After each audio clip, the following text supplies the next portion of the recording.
Ô, Rodolfo, deixa eu te falar uma coisa. Eu lembro que há uns 6 meses atrás você disse uma coisa que foi profético. Eu, na hora, falei, pô, mas será que ele tá certo disso? Pensei aqui comigo, com meus botões. Mas você falou uma coisa. Você falou, olha, foi no começo do ano, na verdade. Você falou, ô, Robson, a Ucrânia tem muita reserva de gente. Olha, tem muita lenha para queimar. Eu falei, pô, mas será que é isso? Depois dessa ofensiva do ano passado, o ucraniano deve estar na lona. Será que o Rodolfo está certo? Bom, vamos aguardar. E eu vi que você estava certo, né? Agora, eu quero te fazer uma pergunta, com base já nos seus acertos anteriores, da análise que você faz, que é diária. O que vem depois de Kursk, Rodolfo? O que você espera? Depois de Kursk, o que vem? Tentativas desesperadas dos ucranianos de fazerem outra operação de impacto midiático, como tentaram capturar uma área de perfuração de petróleo ali no Mar Negro e perderam 8 embarcações, dezenas de comandos numa operação planejada pelos britânicos. Tentar continuar abordagens com ataques de drones que já não são mais funcionais.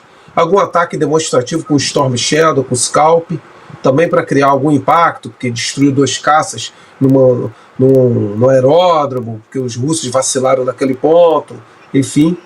E degradação contínua das forças ucranianas em vários eixos. Aí eu vou falar quais os eixos. Toda a região de Donetsk, embora eu quero aqui adiantar, e eu já avisei isso, os russos precisam de mais 300 mil homens para manter esse nível de operacionalidade para conquistar toda Donetsk. Porque as pessoas se esquecem, está ficando muito esticada a área que os russos estão controlando na direção Pokrovsk, na direção Toretsk. E o que acontece? Tem rotação de pessoal, tem pessoal que é ferido, que é morto, precisa aumentar o efetivo. Porque é uma guerra de conquista de território.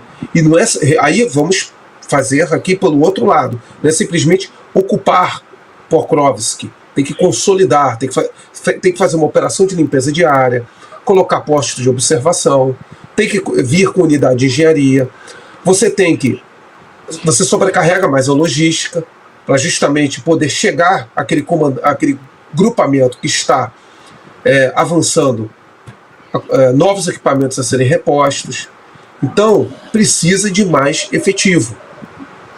Então, para não ocorrer esse impasse estratégico após o desastre de Kursk, os russos vão precisar de mais efetivo ainda assim, porque a Ucrânia é uma nação inteira em armas, a Ucrânia ainda tem cerca de 2,5 milhões a 3 milhões de homens para usar, embora da minha idade, 47 anos, sexagenário, mas não importa. E quando você tem massa crítica, você consegue retardar o avanço pela simples ocupação propriamente dito. E a Ucrânia tem uma vantagem tática, eu não diria uma vantagem, mas tem um aspecto tático, qualitativo, que inflige ainda baixas nos russos, que são os drones FPV, operados em primeira visão, porque para destruir toda essa quantidade de drones, teria que ter muita guerra eletrônica. Olha a logística aí, olha a necessidade de efetivo aí, porque o efetivo especializado em guerra eletrônica não é o do grupo tático de assalto. Eu estava até lendo uma análise, porque alguns comandantes de regimentos russos, na empolgação de querer ocupar mais área, estão tirando às vezes um camarada que é da área de guerra de informação e joga lá como para ser um Stormtrooper. Então o que acontece? A empolgação excessiva de controlar muita área pode criar um impasse estratégico para os russos, se não aumentar o efetivo.